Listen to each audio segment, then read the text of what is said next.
Hare Nama, Hare Nama eva kevalam, Kalo nasteva, nasteva, nasteva gatiranyata.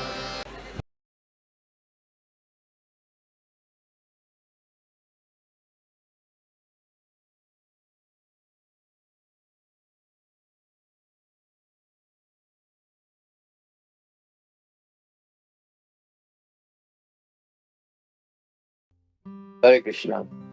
ओम अज्ञानतिमिरन्दस्य ज्ञानाञ्जनशलाकया चक्षुरुन्मीलितं येन तस्मै श्रीगुरवे नमः।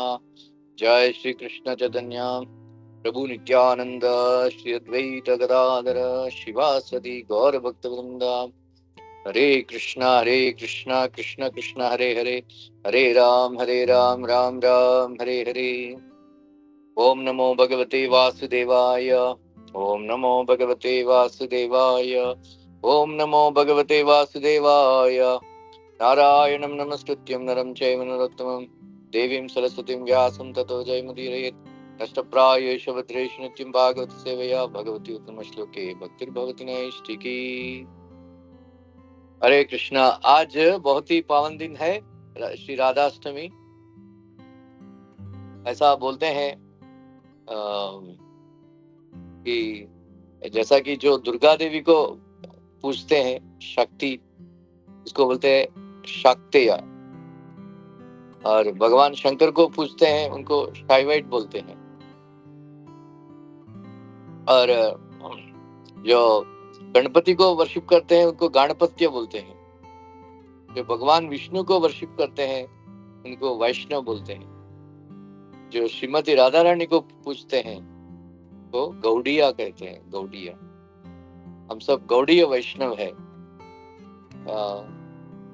भक्तिविनोद ठाकुर कहते थे कि यदि कृष्ण भगवान और श्रीमती राधा रानी के बीच में दिव्य घर्षण हुआ, फाइट हुआ, तो हम श्रीमती राधा रानी को सपोर्ट करेंगे। If there is a transcendental fight between Shrimati Radha Rani and Krishna, we will support Shrimati Radha Rani. हम सब श्रीमती राधा रानी के भक्त है।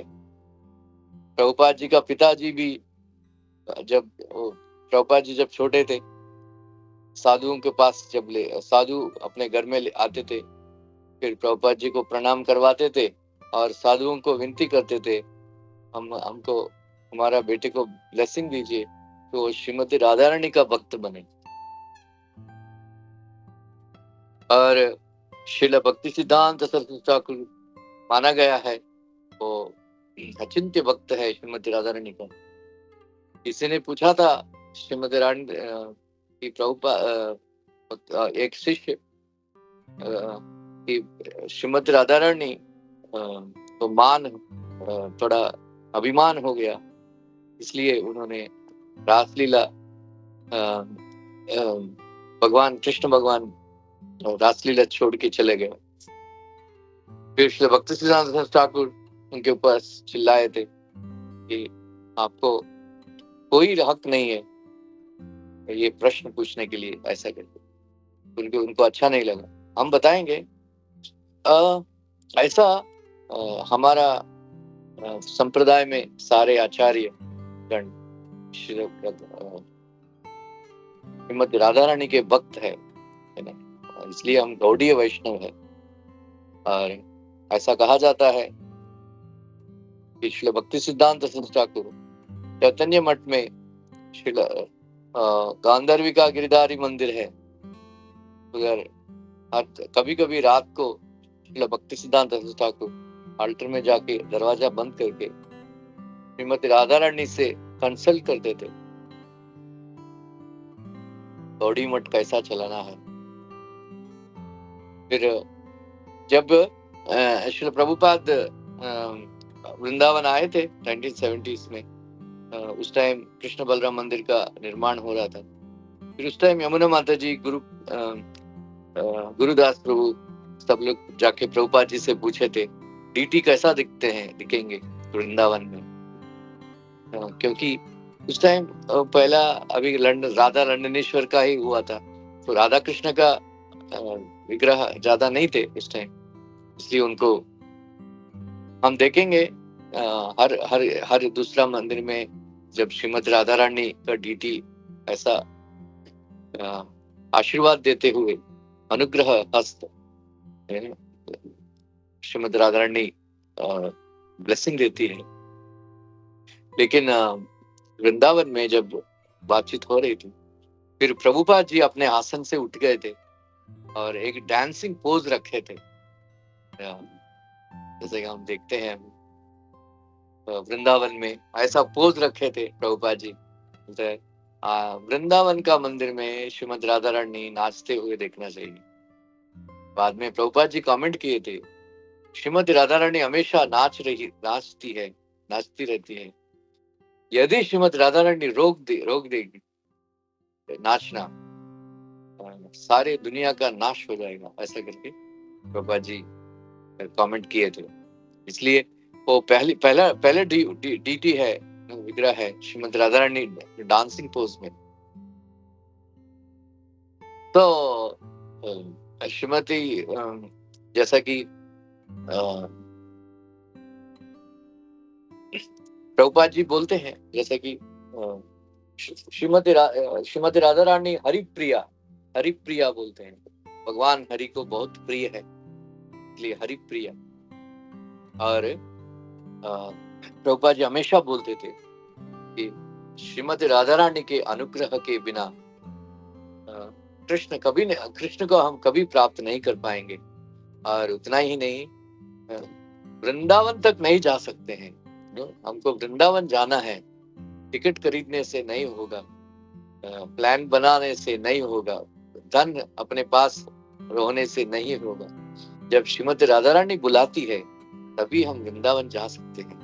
नहीं तो हम बहुत सारे एक्सक्यूज देते रहेंगे, बिजी है, छुट्टी नहीं मिला, ये है वो है, पैसा नहीं है, ऐसा। जब श्रीमती राधा रानी का कृपा हो जाएगी तो वृंदावन में प्रवेश मिलेगा। इसलिए आज बहुत ही शुभ दिन है। जैसा कि प्रभुपाद जी बोलते थे, कृष्ण भगवान के जन्मदिन के अवसर पर हमको रात को 12 बजे तक फास्टिंग करना पड़ता है, लेकिन श्रीमती राधा रानी बहुत कृपालु है, इसलिए हमको सिर्फ आधा दिन फास्टिंग करना पड़ता है राधाष्टमी का दिन। और अच्छा से फिर जन्माष्टमी का दिन एकादशी प्रसाद खाना पड़ता है। बहुत सारे लोग एकादशी प्रसाद पसंद नहीं करते हैं, लेकिन राधाष्टमी का दिन अच्छा से ग्रेन प्रसाद खा सकते हैं। और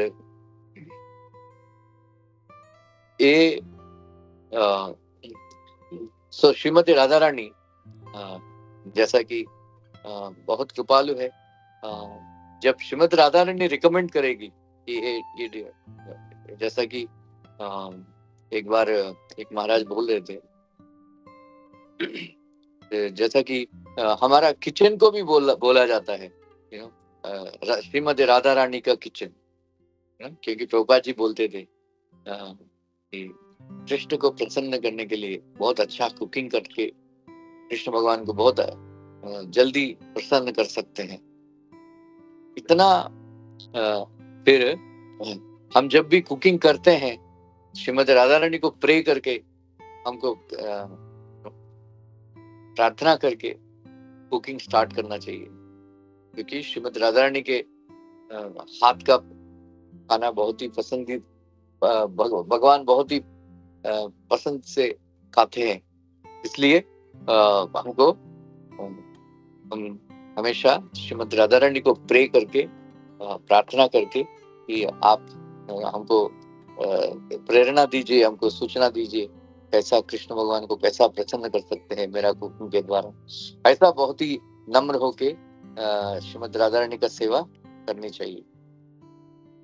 आज का दिन वृंदावन में बहुत ही बड़ा उत्सव मनाते हैं, खास करके बरसाना में, जहाँ पे बहुत ही लाखों लोग आते हैं।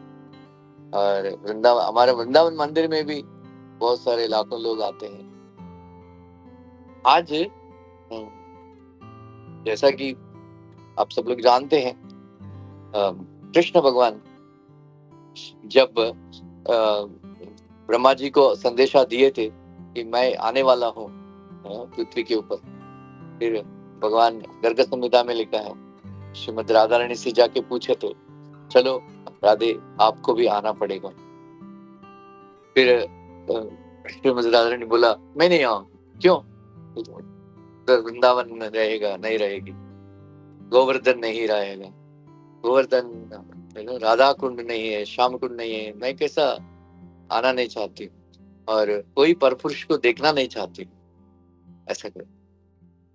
फिर कृष्ण भगवान ने आश्वासन दिए थे, राधे आप ऐसा क्यों सोच रहे कि वृंदावन नहीं रहेगा, हम हमारे धाम के साथ लेके जाएंगे, हमारे धाम को भी लेके जाएंगे, गोवर्धन भी रहेंगे, वृंदा कुंड रहे, श्याम कुंड रहेंगे, मानसी गंगा रहेगी, सारे सब लोग आएंगे, आप रहेंगे, हमारे साथिया रहे, सब लोग आएंगे हमारे साथ और लोगों को उद्धार करेंगे, सुंदर लीला करेंगे।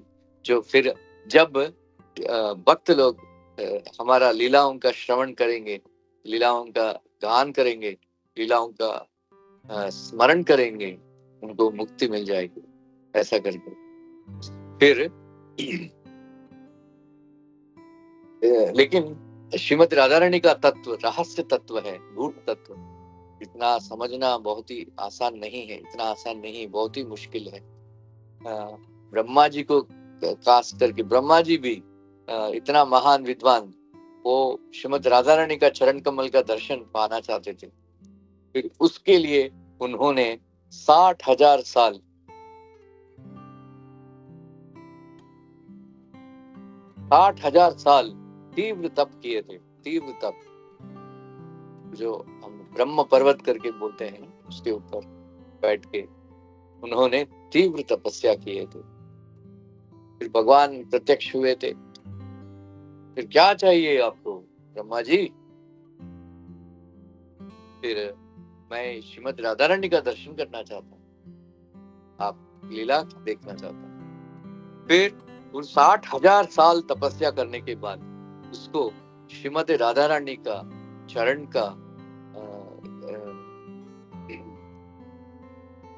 एक थोड़ा सा नील कांति दर्शन मिला, बस चरण कमल का भी पूरा दर्शन नहीं हुआ। फिर ब्रह्मा जी बहुत ही निराश हो गए थे। फिर कृष्ण भगवान ने आश्वासन दिए थे, ब्रह्मा जी चिंता मत कीजिए, आपके नाम पे एक पर्वत होगा, ब्रह्म पर्वत, फिर उनके ऊपर मैं विराजमान होऊंगा, श्रीमती राधा रानी के साथ मैं अवतार लेऊंगा। फिर उस समय आप हमारा लीला का दर्शन कर सकते हैं, तब तक आपको रुकना पड़ेगा। इसलिए ब्रह्मा जी को दर्शन मिलना मुश्किल है, लेकिन ब्रह्मा जी के तपस्या के फल स्वरूप श्रीमद राधा रानी भी एग्री किया था कि मैं आऊंगी, तभी आपका मेरा दर्शन मिलेगा, ऐसा करके। फिर इसी बीच में वृषभानु एंड देन कीर्तिदास सुंदरी, वो लोग भी बेटी चाहते थे। फिर आप लोग जानते हैं श्रीमती राधा रानी, श्रीमती सीता देवी, श्रीमती द्रौपदी देवी, मंडोदरी, ये सबको अयोनिजा कहते हैं। अयोनिजा, अयोनिजा का मतलब वो स्त्री का गर्भ से नहीं निकले हैं वो लोग, अपना अयोनिजा, कोई फ्लावर कोई फूल से निकला है, कोई ऐसा सीता जी और राधा रानी एक पेटी में बहते हुए देखा था। फिर वृषभानु महाराज जब यमुना में नहा रहे थे, फिर बहुत ही सुंदर कांति निकल रही थी एक जगह से, फिर जब जाके देखा तो उधर बहुत ही सुंदर बिटिया वो दिखाई पड़ा। फिर इतना सुंदर, फिर वो लोग सोचे थे कि भगवान की कृपा से हमको ये मिला है, क्योंकि हम चाहते थे कि हमको एक बेटी हो, लेकिन वो लेके गए थे। फिर लेकिन श्रीमती राधा रानी आंख नहीं खोला, क्योंकि पहले ही कह चुकी थी कृष्ण भगवान को कि मैं जब जन्म लूंगी, पहला व्यक्ति आप होंगे मैं जिसको देखूंगी, तब तक मैं किसी को भी नहीं देखूंगी, ऐसा किया। फिर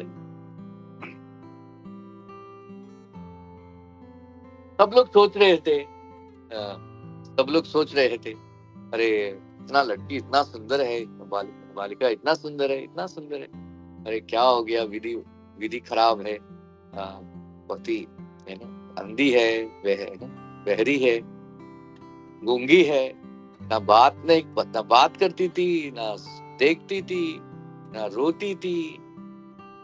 सब लोग सोच रहे थे गूंगी, बहरी, अंधी, सब कुछ, लेकिन दिखने में इतना सुंदर, इतना सुंदर। फिर इससे पहले नारद मुनि को पता चला कि कृष्ण भगवान का अवतार हुआ है, इसका मतलब श्रीमती राधा रानी का भी किधर भी अवतार हुआ होगा, ऐसा करके फिर उन्होंने श्रीमती राधा रानी का दर्शन के लिए आए थे ब्रज में, है ना। फिर हर पता नहीं किधर अवतार हुआ, उसको मालूम नहीं, किसका घर में बेटी पैदा हुई थी, को मालूम नहीं पड़ रहा था, इसलिए सबका घर में जा रहे थे, सबका घर में, सबके घर में। फिर उन्होंने, नारद मुनि पूछ रहे थे, आपका कोई बच्चा हुआ क्या, कोई बच्ची हुई क्या, ऐसा क्यों। फिर सारे ब्रजवासी नारद मुनि को प्रणाम करते थे, फिर अपना अपना जो भी बच्चा हुआ या बच्ची हुई वो लाके देखते थे। फिर नारद मुनि को पता चलता था कि ये श्रीमद राधारानी नहीं है, राधारानी नहीं है, राधारानी नहीं है। फिर हर जगह गए थे, हर जगह, हर घर में गए थे, उसको पता ही नहीं, ठिकाना ही नहीं, पता नहीं चला। फिर लास्ट में फिर नारद मुनि बहुत ही निराश हो गए थे, अरे ऐसा कैसा, श्रीमद राधा रानी का दर्शन नहीं मिल रहा है, इधर तो किसी का घर में तो हुई थी दर्शन, उसका अवतार तो हुआ है, ऐसा करके सोच रहे थे। फिर उसको तभी याद ध्यान में आया, और एक व्यक्ति का घर रह गया, वो कौन है, वृषभानु महाराज। फिर इसलिए वृषभानु महाराज के घर में चले गए। फिर उस टाइम श्रीराम करके राधा रानी का भाई था, उनका उन्होंने दिखाया था उसको। फिर देख वो लोग सोच रहे थे अंधी लड़की को क्या दिखाएं, ऐसा करके वो सोच रहे थे। फिर नारद मुनि इंक्वायर किया था कि आपको कोई बेटी नहीं हुई, आपको बेटी हुई थी क्या। फिर वृषभानु महाराज ने बोला, हाँ हुई थी, लेकिन क्या करे, हमारा किस्मत खराब है, उसको बात नहीं करती है, हाँ किसी से बात, किसी को देखती नहीं, अंधी है, बहरी है, ऐसा करते। अच्छा, फिर हमको दीजिए, चलो हमको दिखाइए। फिर वृषभानु महाराज ने नारद मुनि से ब्लेसिंग्स मांगा कि ठीक कर दीजिए हमारा बेटी को, आप महान हैं, ऐसा करके। फिर इसी बीच में तो लेके आया, फिर देखते ही उसको पता चल गया कि ये श्रीमती राधा रानी। फिर इतना तेज निकल रहा था, इतना सौंदर्य। फिर वो सोच रहा था मानी मन में, मैं जब पार्वती छोटी थी, जब उसका पैदा, उसका जन्म हुई थी, उस टाइम मैंने देखा था, वो लक्ष्मी देवी को भी देखा था, बाकी बहुत सारे लड़कियों को देखा था मैं, लेकिन इतना सुंदर मैं किसी को भी नहीं देखा, यही है श्रीमती राधा रानी। फिर उसको शरीर पुलकित हो गए थे, उसका रोंगटे खड़े हो गए थे कि मैं श्रीमती राधा रानी का दर्शन ले रही हूँ, ऐसा करूँ। फिर इसी बीच में नारद मुनि ने रिक्वेस्ट किया था कि मैं कुछ मंत्र पढ़ूंगा, आप सब लोग अकेले में ठीक हो जाएगी आपका बेटी, आप चले जाओ, थोड़ा बाहर जाइए। फिर श्रीमती राधा रानी को प्रार्थना करने लगे, बहुत ही गर्ग संहिता में लिखा है, बहुत ही सुंदर प्रार्थनाएं श्रीमती राधा रानी को नारद मुनि ने ऑफर किए थे। फिर तभी श्रीमती राधा रानी को रिक्वेस्ट किया था कि मैं आपका किशोरी का रूप देखना चाहता हूँ, ऐसा किशोरी ऐसा। फिर तभी श्रीमती राधा रानी एक बहुत ही सुंदर दृश्य, वो इसका घर में प्रकट हुआ था। फिर उधर है ना बहुत ही सुंदर है ना सिंहासन में बैठी हुई थी श्रीमद राधा रानी, और ललिता विशाखा चामर कर रहे थे, और बाकी सखियां उनको सेवा कर रही थी। इतना सुंदर दृश्य श्रीमद राधा रानी का किशोरी रूप में नारद मुनि का दर्शन हुआ था।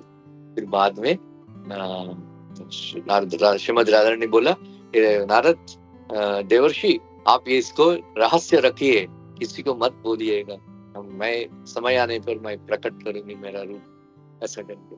फिर ऐसा करके नारद मुनि फिर बहुत ही सुंदर उसको बहुत ही आनंद आया था, आनंदित हो गए थे श्रीमद राधा रानी का दर्शन पाके। फिर बाद में उन्होंने नारद मुनि बजाय बिना राधिका रमन बोले।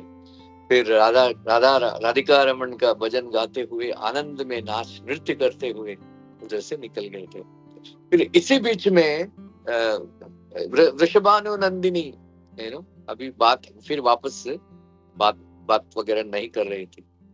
फिर नारद मुनि ने बोल दिया वृषभानु महाराज को कि आप चिंता मत कीजिए, ठीक हो जाएगी बहुत ही कुछ ही दिनों में। क्योंकि उन्होंने राधा रानी ने कंडीशन रखे थे कि पहला आपको देखूंगी मेरा जब जन्म हुआ। फिर कृष्ण भगवान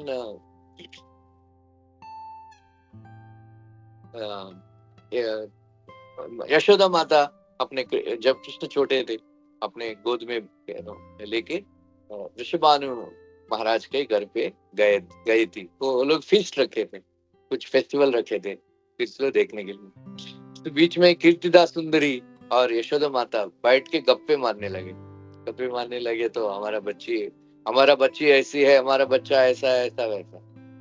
फिर कृष्ण भगवान वही मौका देख के वो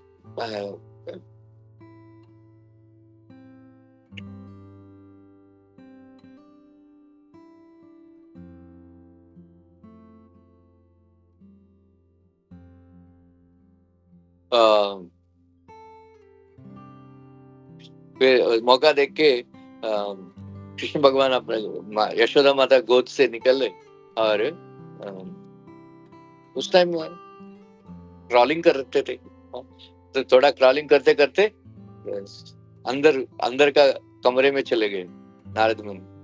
फिर उधर श्रीमद राधा रानी को क्रैडल में रखे थे। फिर कैसा भी करके क्रैडल पकड़ के खड़े हो गए, और कृष्ण भगवान अपने कमल हस्त से श्रीमद राधा रानी को टच किए थे। जब जैसा ही कृष्ण ने राधा रानी को टच किया था, वैसा ही तुरंत श्रीमद राधा रानी आंखें खोली और पहली बार कृष्ण भगवान को देखी थी। पहली बार उसका मुलाकात, राधा और कृष्ण का मुलाकात, और रोने लगी। तो पता कीर्तिदास सुंदरी उठ के दौड़ के गई, क्या हो रहे देखा तो श्रीमद राधा रानी देख रही थी और हंस रही थी और रो रही थी कृष्ण को देख के। बहुत ही सुंदर। तो पहली मुलाकात राधा और कृष्ण का। फिर बहुत वृषभानु महाराज बाल भी आए थे, सब लोग आनंदित हो गए थे। अच्छा, हम सोच रहे थे कि हमारा बेटी अंधी है, लेकिन एक तो कमल नहीं के आंखें लोटस पेटल्स जैसे हैं, कमल का पुष्प का पत्ते जैसे हैं। ऐसा करके बहुत ही आनंदित हो गए। फिर बहुत बड़ा फेस्टिवल बनाए थे कि हमारा बेटी को ठीक हो गया, ऐसा। फिर बाद में कृष्ण भगवान राधा कृष्ण का लीला, श्रीमद राधा रानी का बचपन का लीला ज्यादा नहीं है, जैसे कि भगवान रामचंद्र का भी लीला ज्यादा नहीं है बचपन का। सब बाल्य लीला मीन्स कृष्ण भगवान। प्रभुपाद जी लिखते हैं, आप लोग भी श्रद्धा से सुनिएगा। प्रभुपाद जी लिखते हैं 10वां स्कंद 8वां अध्याय में कि जो लोग कृष्ण भगवान का बाल्य लीला के ऊपर बाल्य लीला का श्रवण करते हैं, बाल्य लीला के ऊपर कीर्तन करते हैं और बाल्य लीला का स्मरण करते हैं, उसको ब्रह्मानंद वो लोग अनुभव करेंगे, यही जीवित, यही शरीर में उनको मुक्ति हो जाएगी, आनंद में रह सकते हैं। प्रभुपाद जी ने बोला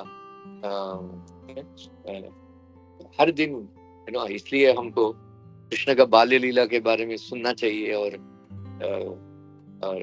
गान करना चाहिए, क्योंकि आप लोग पढ़े होंगे 10वें स्कंद 9वें अध्याय में दामोदर लीला में पहला श्लोक, कितने लोग जानते हैं पहला श्लोक दामोदर लीला का?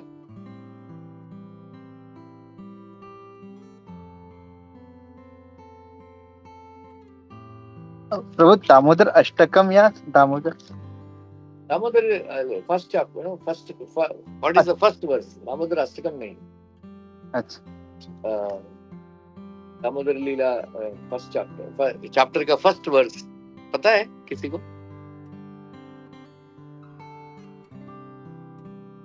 हाँ, यानी यानी ही गीतानी, ये श्लोक जानते हैं?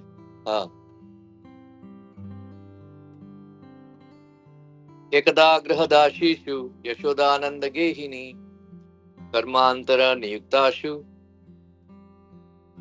निर्ममन्ते स्वयं दधि यानि यानि हि गीतानि बालचरितानि च दहि निर्ममन्ते काले स्मरानि तब अगायत। ये यानि यानि हि गीतानि प्रभुपाद जी लिखते हैं, सारे ब्रजवासी कृष्ण भगवान की बाल्य लीलाओं को एक पोएम्स के रूप में, पद के गाने के रूप में वो लोग अपना एक्सपर्ट पोएट से लिखवाए थे और सब लोग काम करते टाइम गाते थे कृष्ण का लीला। यानी यानी गीतानि तद्बाल चरितानि च दहि निर्ममन्ते काले स्मरामि तम अगायता। दही मंथन के टाइम पे श्रीमती यशोदा देवी कृष्ण भगवान का बाल्य लीला गाती थी। बाकी डिवोटी लोग भी ऐसा है, फिर प्रभुपाद जी बोलते हैं हमको भी ऐसा करना चाहिए। बाल्य लीला क्या गाती थी? गोपाल चंपू में जीव गोस्वामी लिखते हैं, वो बहुत ही सुंदर का पोएम्स है वो लोग जो बनाए। कभी प्रभुपाद जी बोलते हैं कभी कभी यशोदा माता स्वयं कुछ पोएम लिखती थी कृष्ण का लीलाओं के बारे में, ऐसा। एनीवे अब तो फिर बाद में कुछ देर के बाद, कुछ साल के बाद जब बड़े हो गए थे, फिर राधा और कृष्णा लीला का दिव्य लीला स्टार्ट किए थे। जब एक बार गोलोक वृंदावन में श्रीमती राधा रानी विनती की थी कि आप ऐसा जगह बनाइए मेरे लिए जिधर हमारा बहुत ही सुंदर हो, बहुत ही आकर्षक हो, बहुत ही रमणीय हो और हम उधर सुंदर लीला कर पाए, ऐसा करके श्रीमती राधा रानी ने रिक्वेस्ट किया था। फिर कृष्ण भगवान तुरंत आचमन किए थे और आंखें बंद किए, ध्यान किए और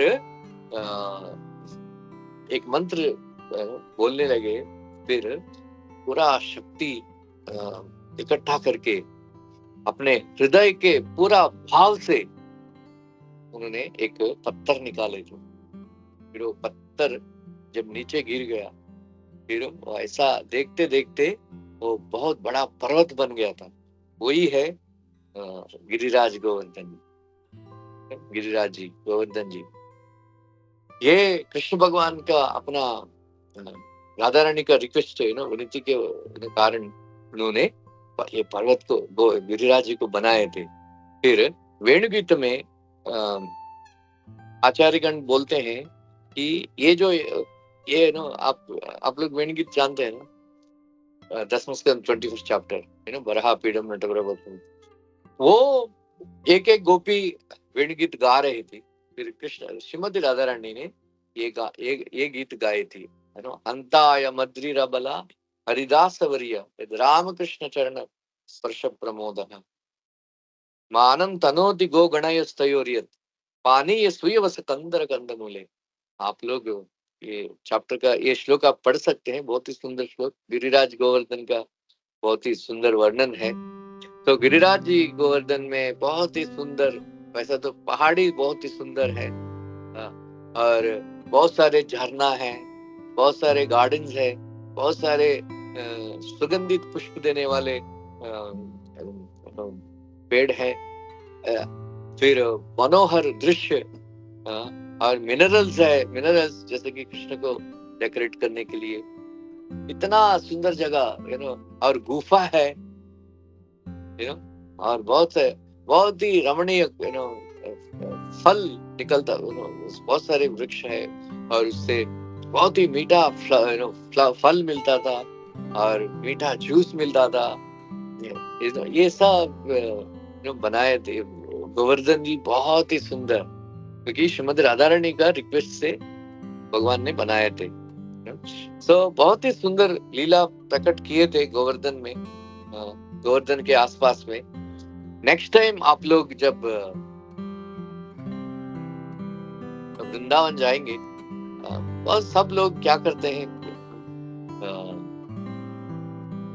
डिवोटी लोग गोवर्धन परिक्रमा करते हैं और थक जाते हैं, ये सिर्फ वॉकिंग करते हैं गोवर्धन परिक्रमा के टाइम पे, और डिवोटी लोग ज्यादा कथा सुनते नहीं, क्योंकि उन लोगों को चिंता रहती है कभी खत्म हो जाए, कभी खत्म हो जाएगा परिक्रमा, तो बहुत ही थक जाते हैं इसलिए।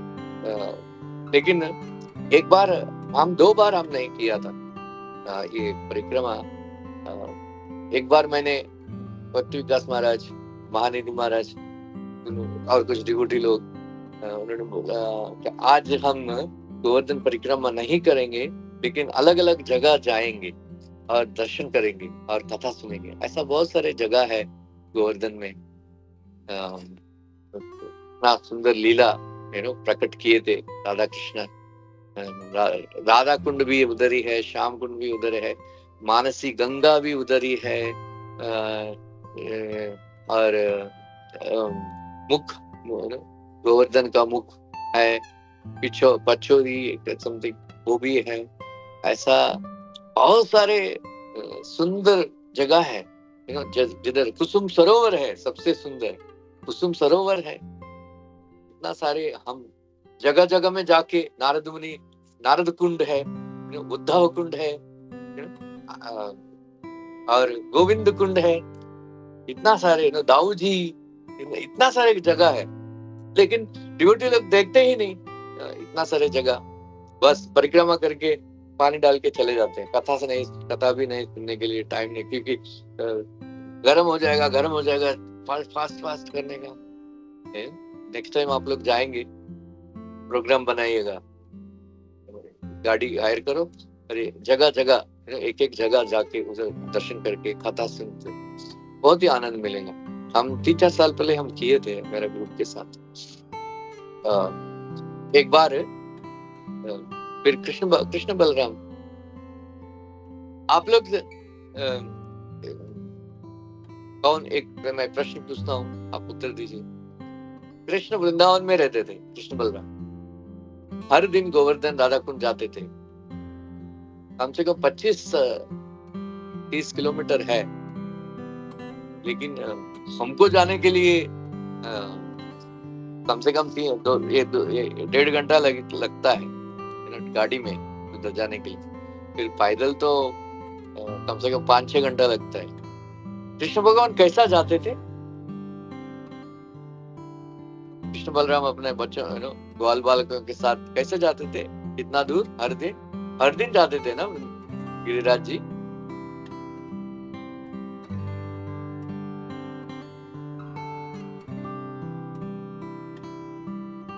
और लाखों गाय।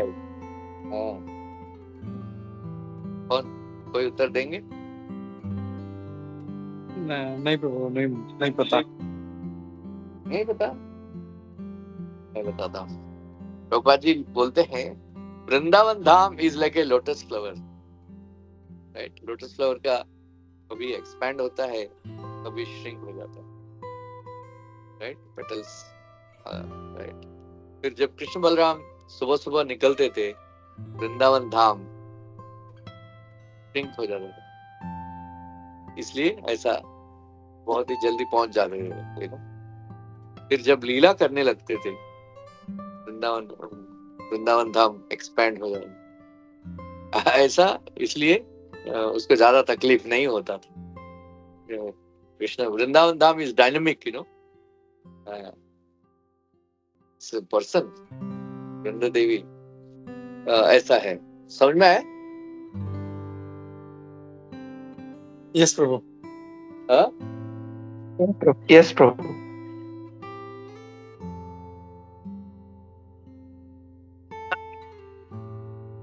एक बार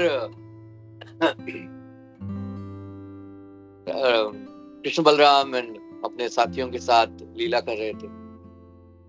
श्रीधाम ने चैलेंज किया था कृष्ण भगवान को, चलो हम थोड़ा रेसलिंग करेंगे, मल्ल युद्ध करेंगे। कृष्ण भगवान ने बोला, तुम मेरे साथ क्या मल्ल युद्ध करेगा, मैं तो बहुत ही बड़ा बलवान हूँ। अच्छा क्या कर दिया? बोलते मैंने बचपन में पूतना को मारा था,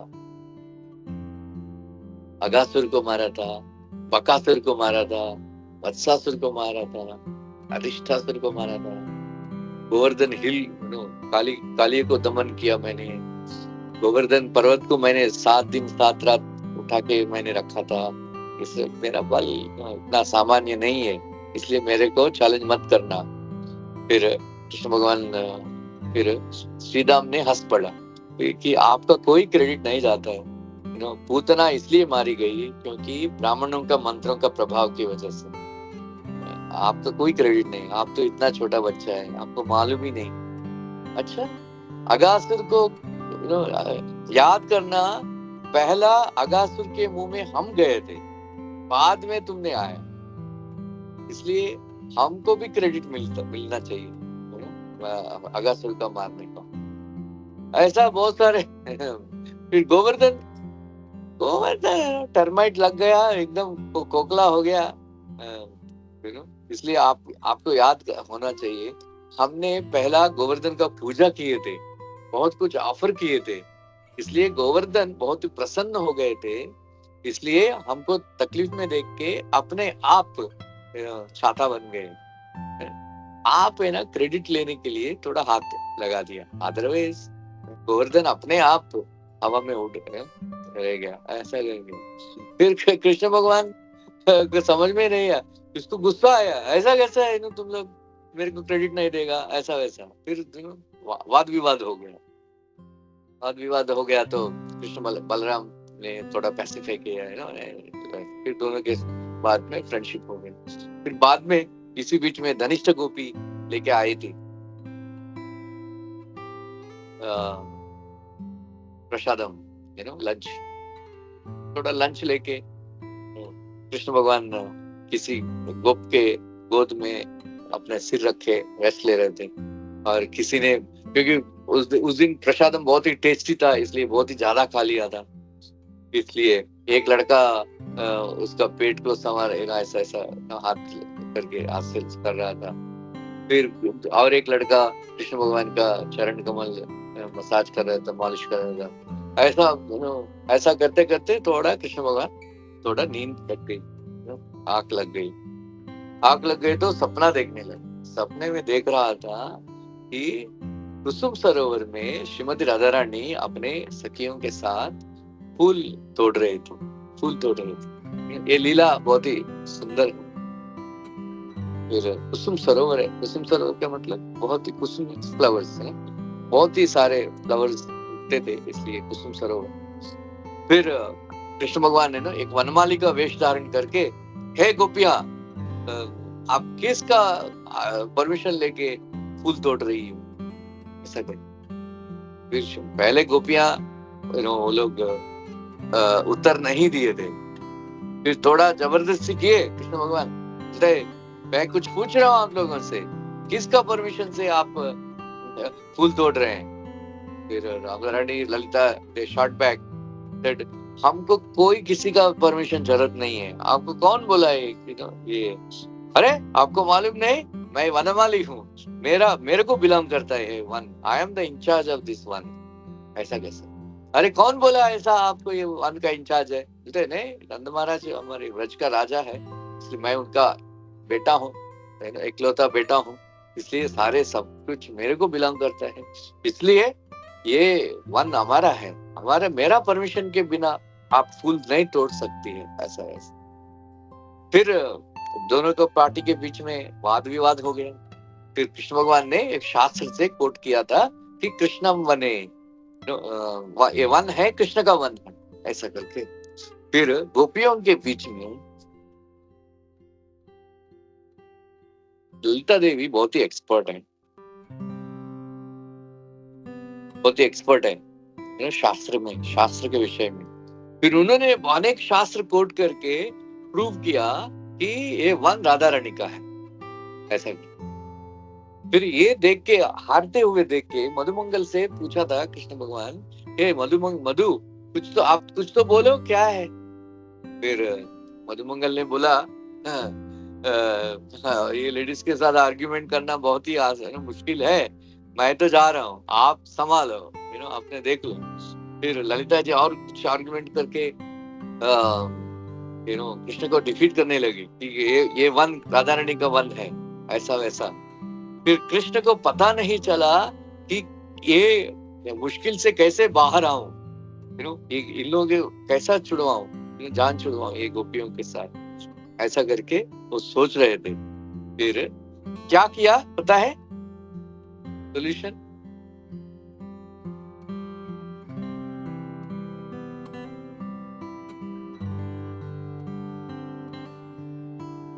फिर कृष्ण ने क्या किया?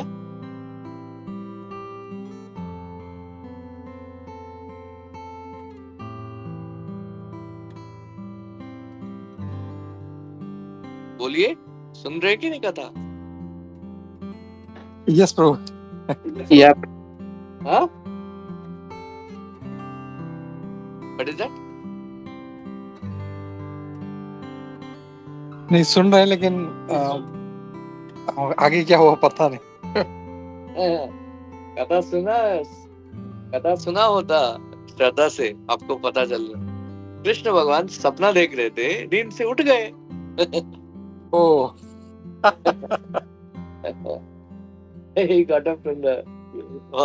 कभी कभी सपना, हम भयंकर सपना देखते हैं, फिर इतना रिलीफ मिलता है ना, पता चलता है कि ये तो सपना है। ऐसा लीला करते हैं। टाइम है कितना? 10 बजे तक? यस प्रभु, यस। 10 बजे तक मैं करूँ। अरे वन मोर लीला मैं बताऊं।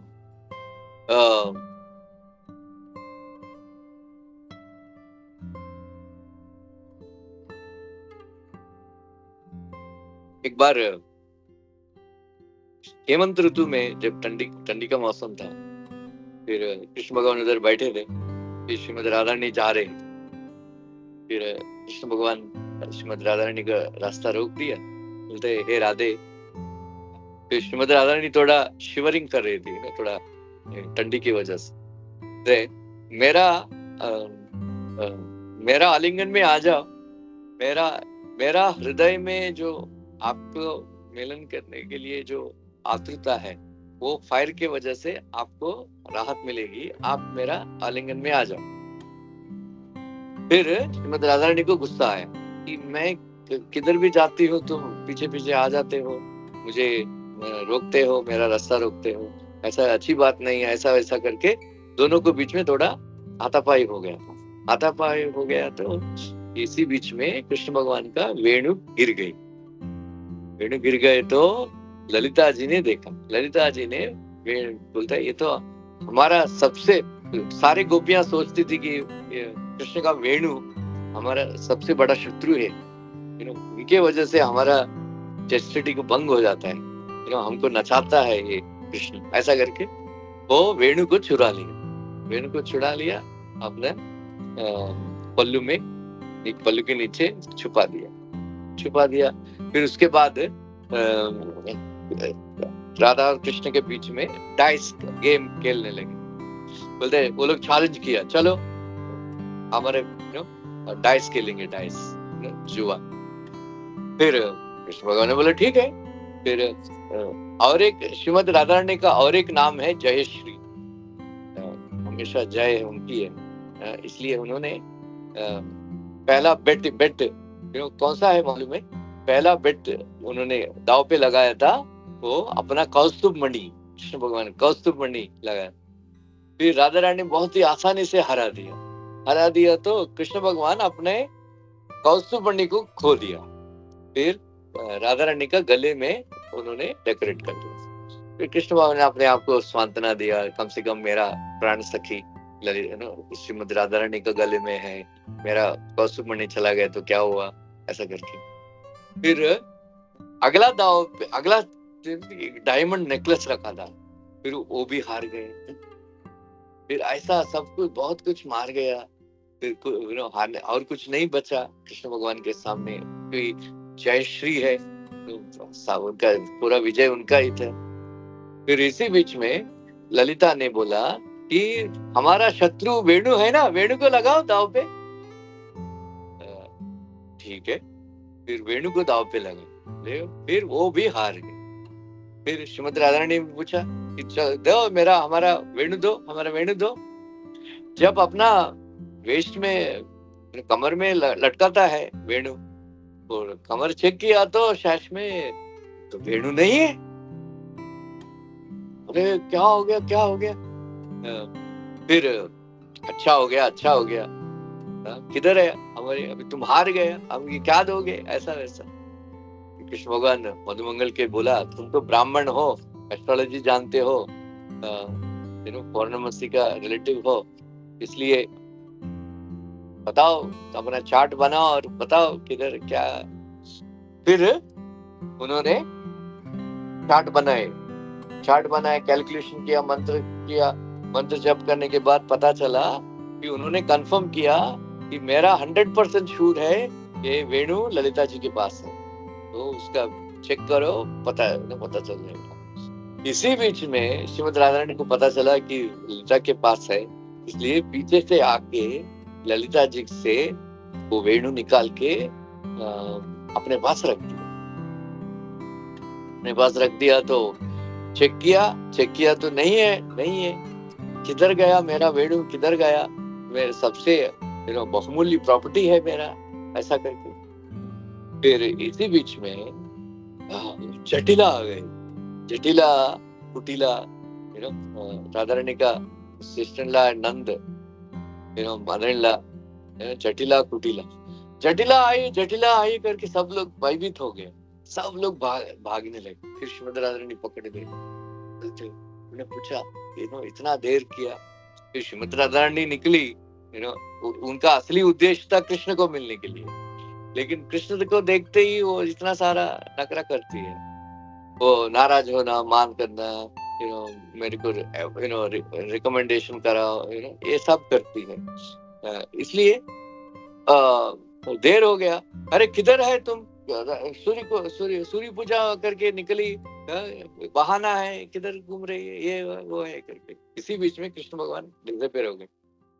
उन्होंने बोला एक बहुत ही सुंदर ब्राह्मण का वेश धारण करके और मधुमंगल को असिस्टेंट किया। बोलता है आ गया, बोलता है मैं आपका सूर्य पूजा करने के लिए हमको राजा ने भेजा है, आपका मैं ब्राह्मण पुरोहित हूँ, ऐसा कहता। फिर श्रीमद राधा रानी को बिठा के कृष्ण भगवान ब्राह्मण का वेश में, पुजारी के वेश में सूर्य का पूजा करने लगे। जब सूर्य का पूजा करने लगे तो सूर्य भगवान स्टन हो गया, बोलते हैं आश्चर्यचकित हो गया कि जैसा कृष्ण भगवान मंत्र उच्चारण कर रहे थे, ऋग्वेद मंत्र, अथर्ववेद मंत्र, ये वो इतना सुंदर मंत्र उच्चारण कर रहे थे सूर्य पूजा के लिए। सूर्य भगवान को आश्चर्य, अरे क्या मेरा भगवान, मेरा आराध्य भगवान ये इतना सुंदर मंत्र बोल रहे थे मेरा पूजा करने के लिए, ऐसा वैसा। फिर इसी बीच में कृष्ण भगवान ने बोला, हे राधे, आप मेरा प्रणाम करो, पूजा हो गया, दक्षिणा दो, ऐसा करके। फिर जैसा ही श्रीमती राधा रानी प्रणाम किया, प्रणाम करने के लिए बेंड किया उन्होंने, वो वेणु नीचे गिर गया। तो जटिला ने पूछा, ये तो कृष्ण का वेणु है, तुम्हारे पास कैसा आया? इसका मतलब कृष्ण को मिलने के लिए आई है। फिर सूर्य भगवान और देवता लोग देख रहे थे अभी श्रीमती राधा रानी क्या करेगी। फिर श्रीमती राधा रानी अपने सुंदर मुख से ऐसा झूठ बोल रही थी, सब लोग सम्मोहित हो गया कि वाह क्या बोल रही है, ऐसा करके। फिर श्रीमती राधा रानी ने बोला कि एक्चुअली कृष्ण, हम जा रहे थे, फिर कृष्ण उस तरफ जा रहे तो उसका कमर से निकल गया, अपना जेब से निकल पड़ा, गिर गया। हमने सोचा ये तो हमारा शत्रु है, इसलिए मैंने रख दिया। फिर फिर कृष्ण भगवान ने बोला कि ठीक है, हम गंगा यमुना में बहा देंगे, ऐसा करके बहाना करके वो वेणु लेके वो चले गए। ऐसा ये वेणु चोरी का लीला है, वो भी ये गोवर्धन के पास ही हुआ था। ऐसा बहुत सारे लीला है, सिंहासन, रत्न सिंहासन है और मलाहर कुंड है, ऐसा बहुत सारे लीला है राधा कृष्णा ने लीला। फिर सबसे सुंदर जगह है राधा कृष्णा लीला का राधा कुंड और श्याम कुंड। बोलते हैं विष्णु पद्म पुराण में लिखा है कि वो सारे संसार में सबसे मेरा सुंदर पसंदीदा जगह है राधा कुंड, ऐसा क्योंकि राधा कुंड श्रीमती राधा रानी का प्रिय है। जो राधा रानी के लिए प्रिय है वो हमारे लिए भी प्रिय होना चाहिए। इसलिए हम राधा कुंड में, प्रभुपाद जी ने बोला राधा कुंड में नहाना चाहिए, खेलना वगैरह नहीं करना चाहिए। और जब भी वृंदावन जाते हैं राधा कुंड का दर्शन किए बिना वापस नहीं आना चाहिए। ऐसा बहुत सारे जगह लीला है। Thank you very much. Hare Krishna. किसी को